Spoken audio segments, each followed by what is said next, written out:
And it's Ken Kreitzer for CBSI Services at today's Marketing Idea Exchange luncheon in New York.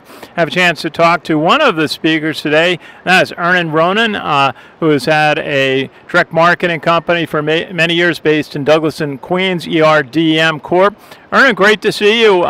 Great session that you co-chaired with Carl Horton of Dell. Thanks very much. It was a pleasure to be here, and given the legacy of MIX, just an honor to follow in the footsteps of some of the other thought leaders and present today, and also have the amazing Q&A session today. Well, you're talking a lot about CRM, customer relationship management, and the amount of data that is available from customers, and the importance of treating that data correctly to build a relationship with a customer. What is important about opt-in and opt-out for a customer and being able to accept data that's going to help build a relationship with a customer? That's a great question.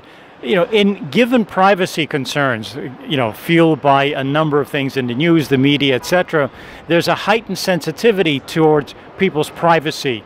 On the other hand, particularly with millennials, there's an expectation for higher levels of personalization and value than ever before. And so we're at an interesting juncture of people wanting more personalization and value, frustrated with the pseudo and poor attempts. And so now the interesting point becomes, what is a meaningful way of getting people to opt in, provide explicit preference information about their individual preferences and requirements, because that's what it will take to drive true personalization. And you talked about kind of the customer-marketer relationship, reciprocity of value in terms of the value that a marketer provides when a customer entrusts them with certain information about their interests in the product. Why is that so important that the marketer respect and properly use the customer data that they're entrusted? Great point. What we've learned in terms of the voice of customer research, 15,000 plus hours of voice of customer research for brands like IBM and HP and Microsoft and MassMutual and Gilt, is that B2B or B2C, there's great frustration with how poorly they are being engaged or their needs are being met. So they're willing to provide information to brands they trust. And the reciprocity of value equation says the consumer recognizes that they need to provide more information to guide marketers. Marketers, on the other hand, is part two of the equation, have to take that information and provide what came out in the research as smart, not old-fashioned personalization. And then they have to collect what is increasingly defined as human data, much more relevant information about where the company is in the decision-making process, their culture, their life stage, their preferences, their aversions. That is the level of depth that our clients are finding is driving 5x, 10x increases in response and engagement, because now it's truly personalized per what the customer has chosen to share with you.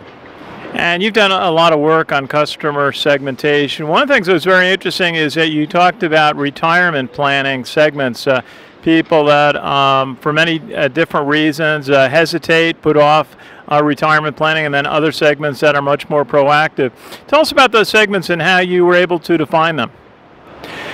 What we learned is that notwithstanding all of the money that's spent by all of these massive companies, Fidelity, Vanguard, MassMutual, etc., to market these products or market the whole education around retirement planning, Americans are woefully and dangerously undersaved when it comes time for retirement. And so they're in a very high jeopardy position, particularly given increased life expectancy.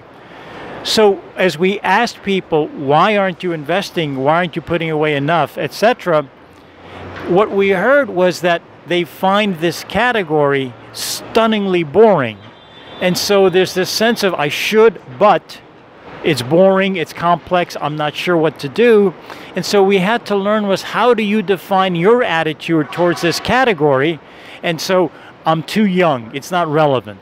I'll gamble, I should, but I'm guilty, but I should, but.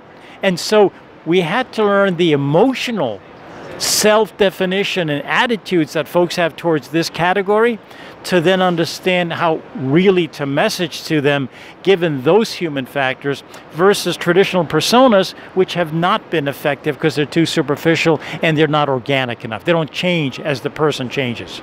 And Carl Horton of Dell spoke to us about the importance of defining customer segment to define the units sold, the revenue, and then also the margin. Sounds like fairly traditional direct marketing applied to all the new technology. Exactly, and looking to understand what are the revenue segments, what are the profit segments, and then what are the lifetime value overlays that need to be done, and how should money be spent, where should money be prioritized, but also just because somebody is in a lower tier, does that mean they were put in a lower tier or got to a lower tier because there wasn't enough love, there wasn't enough personalization, there wasn't enough cultivation, and there is migration opportunity to make them a much bigger spender, longer term customer?